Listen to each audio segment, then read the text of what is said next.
cuando comenzamos estos procesos, en las organizaciones surgen retos, resistencias que tienen que ver con eso, ¿no?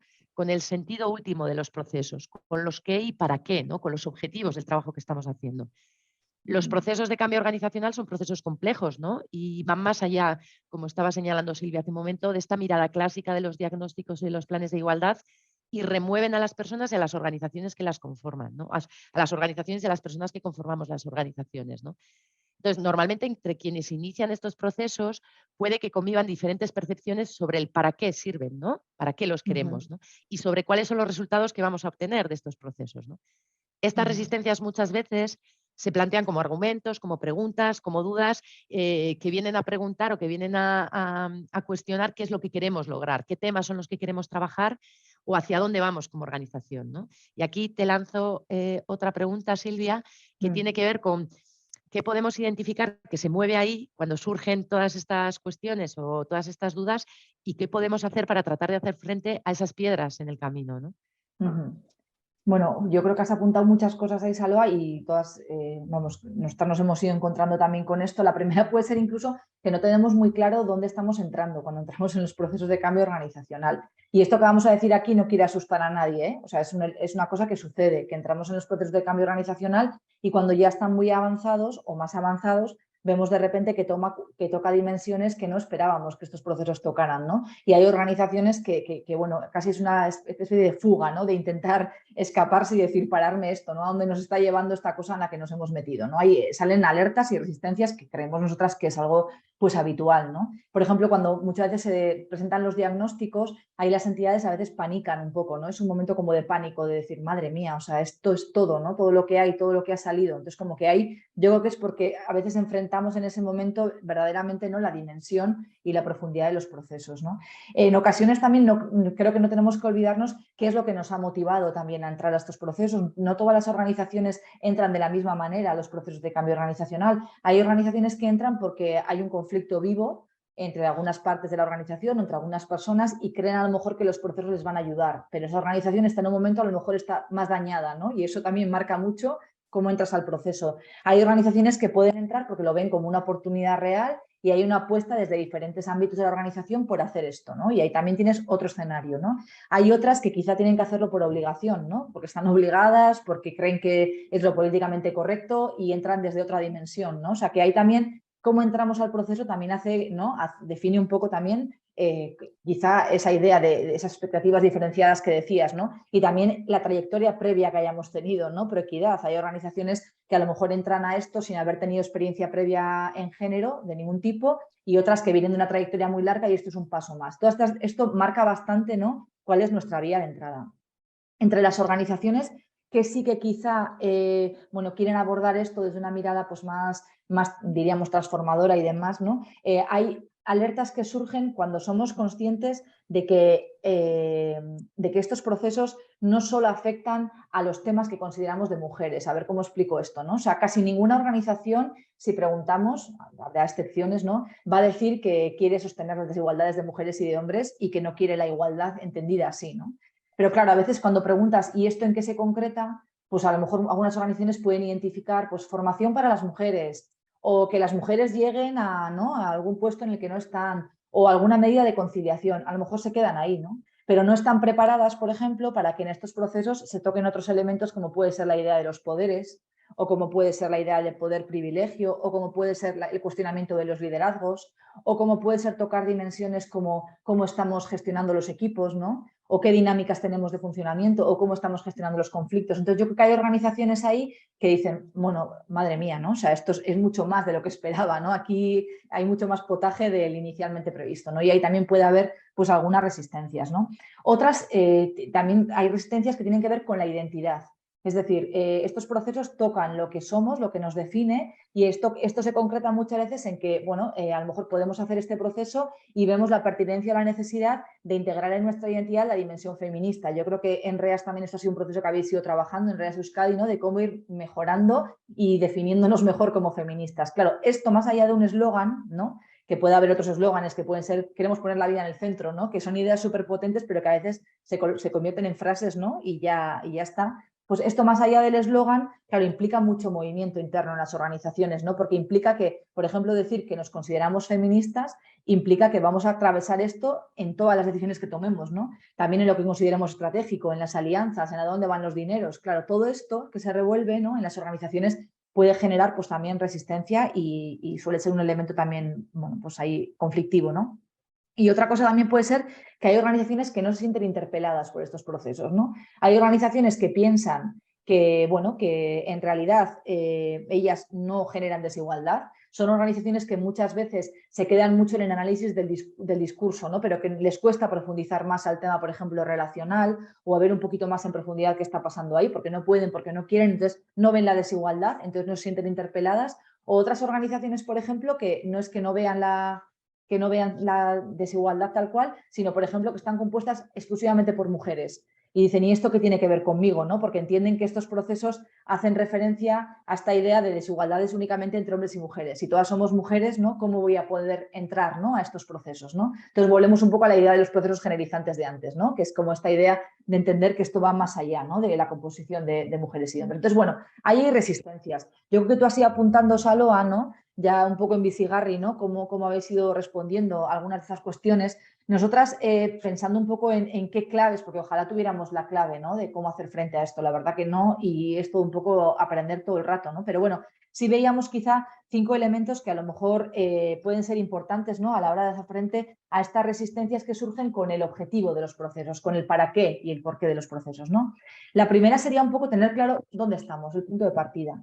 O sea, no hacernos muchas trampas al solitario. Esa es como muy importante. Es decir, hay organizaciones que son organizaciones jerárquicas que van a seguir siendo jerárquicas.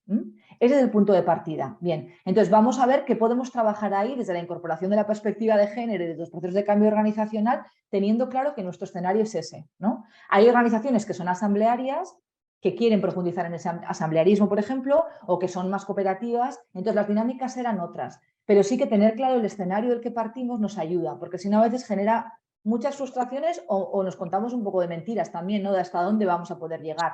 Está claro que el marco que tenemos se puede ir moviendo en el proceso. Es verdad que estos procesos generan tanto meneo que al final de repente no se abren ventanas que no creíamos que se iban a abrir. Pero por lo menos tener un poco claro de qué organización estamos hablando, quiénes somos, ¿no?, en el momento de entrar ahí también nos puede ayudar un poco. Esa sería como una primera clave. La segunda clave tiene que ver con lo que decíamos al principio, ¿no? Esto es amplio, lo va a revolver un poco todo. Es verdad que va más allá del género, tal cual lo estábamos planteando, ¿no?, como categoría única, diríamos, pero cuidado que no se nos diluya el género, ¿eh? Porque a veces nos pasa que las organizaciones de repente salen del proceso de cambio organizacional y su medida estrella es un plan de comunicación, que está muy bien, ¿eh?, que hagamos, porque sí, porque al final nos hemos dado cuenta que nos comunicamos fatal, pero de repente todas las medidas específicas para abordar desigualdades de mujeres y de hombres quedan mucho más diluidas. Entonces también atención a eso, ¿no? O sea, como de, bien, más allá del género, una dimensión amplia e integral, pero no nos olvidemos que lo que nos convoca aquí es abordar desigualdades entre mujeres y hombres también, ¿no? Entonces, como que también esa mirada tenemos que tenerla, ¿no? Luego, los procesos son súper complejos y muy largos. Y aquí estamos diciendo, no les tengamos miedo, pero son complejos. Bueno, pues vamos a intentar hacer cositas y cosazas, porque lo pequeño también es súper importante, para sentir que estamos avanzando en el camino, ¿no? Porque a veces salimos con unas proyecciones a 4 o 5 años tan grandes que no sabemos dónde hincarles el diente y que nos apabullan, ¿no? Entonces nosotros le ponemos mucha importancia a las llamadas micropolíticas o a las acciones concretas que nos permiten sentir como organización que estamos haciendo grandes cambios, ¿no?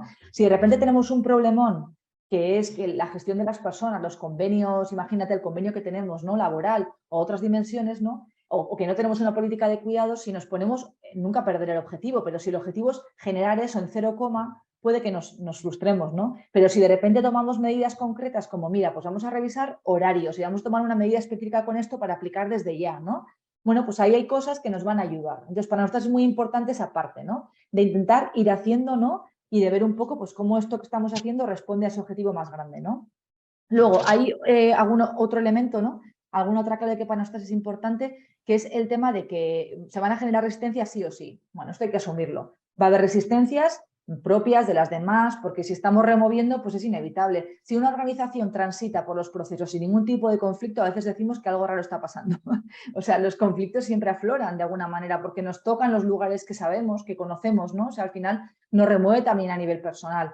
Entonces, nosotros ahí lo que decimos es que, bueno, esto no hay que tenerle miedo, pues hay que tenerle el respeto y ocuparse de ello, ¿no? Entonces, como para nosotros es muy importante entender, ¿no?, ¿de dónde vienen las resistencias? Acogerlas también, ¿no? Intentar ponerlas en un contexto. Ver de lo viejo que tenemos qué nos sirve, porque a lo mejor no tenemos que transformarlo todo radicalmente, a lo mejor hay cosas antiguas que nos sirven y qué es lo nuevo que queremos incorporar también, ¿no? Y ver cómo nos movemos con una mayor diversidad, cómo no podemos ser organizaciones que son más flexibles, ¿no? Que tienen periodos también de transición en el que a lo mejor todo está un poquito más en coloca, estamos más en incertidumbre, pero ver cómo podemos gestionar la incertidumbre, ¿no? Dejarnos espacios para hablar de eso también, de los miedos que nos da, de lo que nos está generando el proceso, ¿no?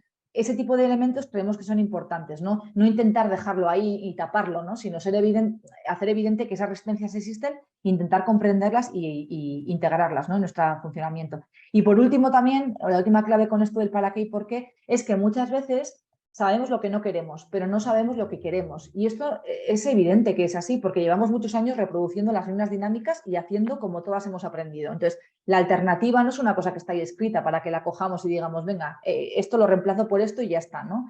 Tenemos que probar y ensayar. Y es una cosa muy complicada y no estamos acostumbradas a eso. Y menos las organizaciones que funcionamos con una dinámica muy del hacer, ¿no? A veces estamos trabajando tantos juegos y estamos en la dinámica tan continua de tener que estar, ¿no? En el hacer que no nos damos tiempos para pensar ni para parar. Entonces, es importante para nosotros esta idea de que a lo mejor no hay recetas cerradas, de que tenemos que probar, pero sí hay experiencias de las que podemos aprender. Entonces, esa idea de generar, ¿no? Con otras, estas redes, estas cosas que estáis haciendo aquí, estos espacios de reflexión, las guías, aprendizajes, intercambios, ayudan, porque no empezamos desde cero, ¿no? Pero también esta idea un poco de que hay que probar, hay que ir generando nuevas prácticas. Y esto, bueno, pues es un retazo para todo el mundo, ¿eh? Ojalá hubiera una cosa de decir, bueno, esto lo aplicas y en 0, ¿no? Ya está todo resuelto. Pero bueno, por ahí también se abre la posibilidad de ir ensayando. Entonces, bueno, yo esto sería un poco lo que creo que son claves, que entiendo que vosotras también, Salva, como decías, pues habéis ido experimentando, ¿no? Yo quería detenerme un poquito en una de las resistencias que has señalado, porque es un elemento que nosotras nos hemos encontrado mucho acompañando a otras organizaciones de la red en sus procesos de reflexión, y es esta idea de que hay organizaciones que no se sienten interpeladas a realizar ese trabajo, ¿no? Y creo que esto está muy relacionado con la idea de vincular estos procesos únicamente con la mejora de la posición de las mujeres dentro de nuestras organizaciones, ¿no?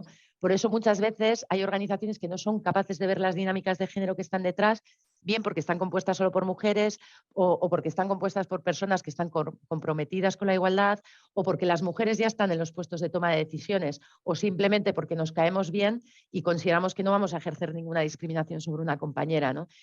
Por eso este tipo de procesos que ponen el acento en la cultura de la organización, en los valores, nos ayudan de alguna manera a hacernos otras preguntas, ¿no?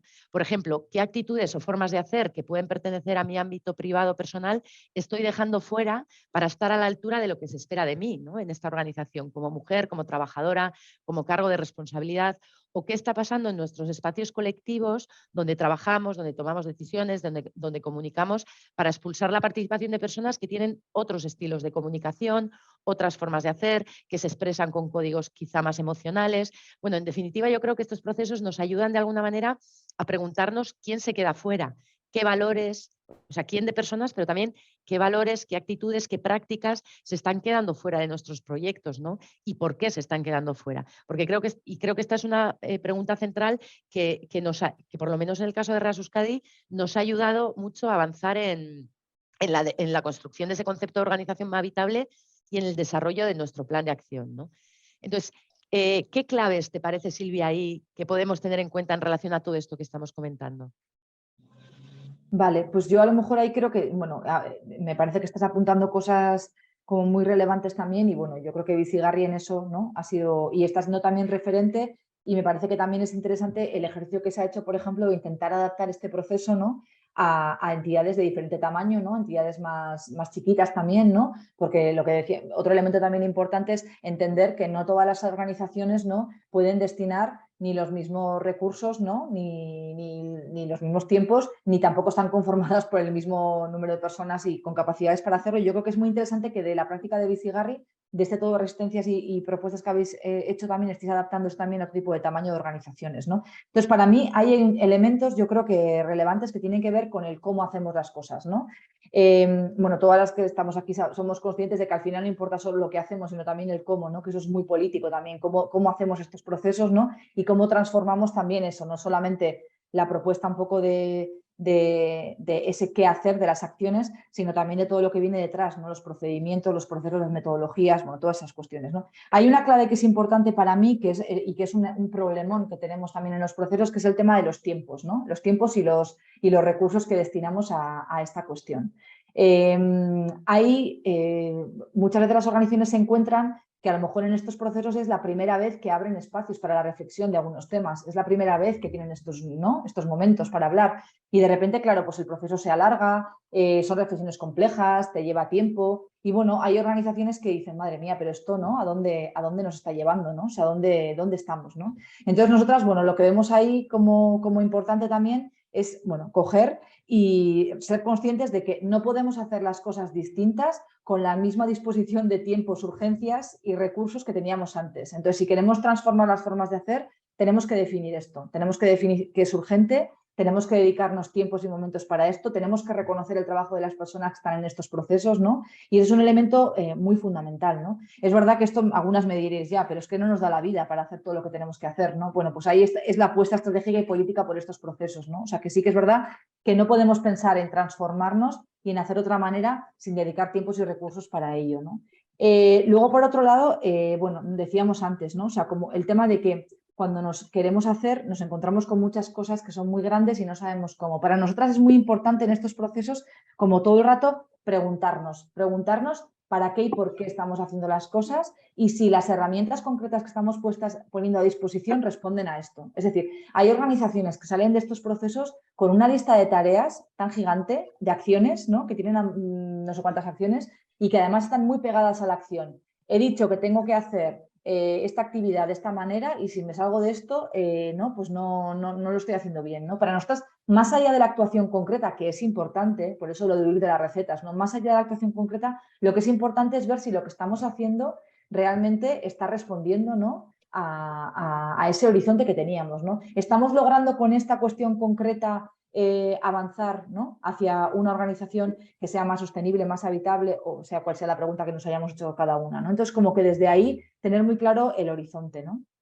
Por otro lado, en la parte de las metodologías, estos procesos, claro, ¿qué hacen mucho, ¿no? Pues estos procesos lo que hacen es cuestionar grandes conceptos de las lógicas patriarcales, que es, por ejemplo, la división, ¿no? De sexual, genérica de los espacios, la idea un poco de que en el trabajo solo está la parte racional, ¿no? y productiva y que las emociones tienen que quedarse fuera del espacio laboral, la idea un poco de que en los espacios laborales pues no se dan conflictos relacionales, por ejemplo, ¿no? O sea, ahí hay un montón de dimensiones que estos procesos o que en los espacios laborales no se cuidan, ¿no? Que ahí se va a otra cosa, ¿no? Que el cuidado no tiene nada que ver con el ámbito laboral.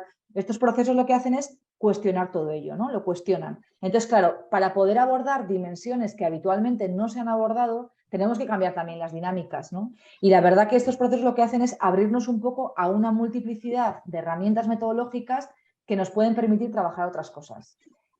Has hablado tú antes, Aloa, de las rondas, de las reuniones, de preparar las reuniones. Por ejemplo, creo que bueno, pues ahí habéis trabajado mucho el tema de los roles, ¿no? De los diferentes roles en las reuniones. Habéis trabajado el tema de los espacios emocionales. Hay muchas cuestiones ahí que nos invitan a transformar las formas de pensarnos y que en los procesos utilicemos otras dinámicas, ¿no? Algunas nos pueden generar incomodidad. Hay personas que no están acostumbradas. Nosotros, por ejemplo, recuerdo en Bicigarri que utilizamos los prototipos, las dimensiones, ¿no? Dinámicas más de cuerpo. Bueno, otras cosas que hay gente que no está acostumbrada. Entonces, bueno, hay que tener también en cuenta eso, ¿no?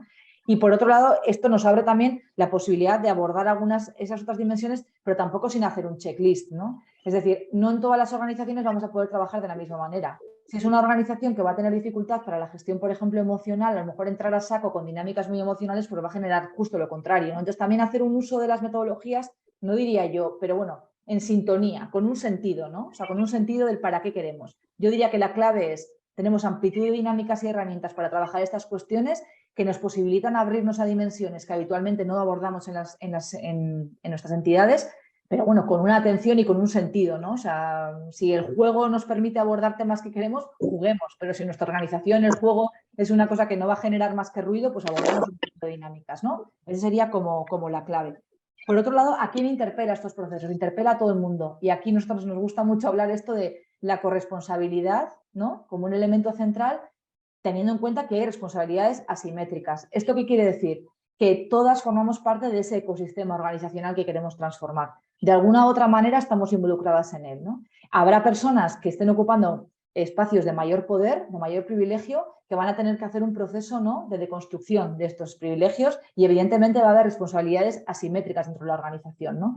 Pero creemos que la idea más interesante es cómo acogemos esa idea de la corresponsabilidad, que todas tenemos, ¿no?, algo que decir y algo que hacer en esta construcción de otro tipo de organizaciones. Es romper un poco esta idea de que el poder es una cosa unidireccional, ¿no?, como que alguien lo tiene todo el rato y lo ejerce sobre las demás, ¿no? Y nosotras creo que esto es una cuestión que abordamos también en las organizaciones, ¿no? Cómo el poder también es fluido, ¿no? Cómo hablamos de poderes también y cómo todas podemos tener algo que decir en esta parte de construir otro tipo de organizaciones. Entonces, esta idea también creemos que es fundamental, ¿no? Y bueno, diríamos también que esto implica, que nos implica a todas y que esto supone en muchas organizaciones que haya espacios en los que trabajemos como organización, como colectivo, todas y todos juntos, y también en organizaciones mixtas supone defender la necesidad de que haya espacios específicos de mujeres. Creemos que en algunos momentos es necesario que haya espacios específicos de mujeres para trabajar algunas cuestiones y que haya espacios, por ejemplo, de hombres para trabajar la deconstrucción, los privilegios y demás, ¿no? Entonces, como que hay cada organización tiene que buscar, ¿no?, qué espacios genera para poder hacer esto de la manera más integral posible, ¿no? Y por último, así como clave, diría bueno, que en estos procesos es importante cuidarnos, ¿no?, en la medida de lo posible, ¿no? Y bueno, veremos también que siempre salen en estos procesos la necesidad de abordar los conflictos. Las organizaciones tenemos muy poca cultura, muy poca práctica en el abordaje de conflictos. Es una cosa que, bueno, pues no, creo que en general se están dando muchos pasos, ¿no?, pero no tenemos eso integrado, ¿no?, en nuestras formas de hacer. Entonces, bueno, creemos que para nosotros es como muy importante que en estos espacios se prevean, ¿no?, tiempos tranquilos, momentos para poder abordar esos posibles conflictos que va a generar el propio proceso, pero también tiempos para celebrar y para entre todas reconocernos lo que estamos haciendo, porque bastante esfuerzo nos está llevando, ¿no?, como para solo quedarnos en lo que falta, ¿no? Entonces, para nosotras, los pequeños momentos de celebrar, de recoger, también de hacer un poco una narrativa de lo que está siendo el cambio, ¿no?, de las cosas que sí hemos ido transformando, ¿no?, en la organización, nos parece como muy importante, ¿no?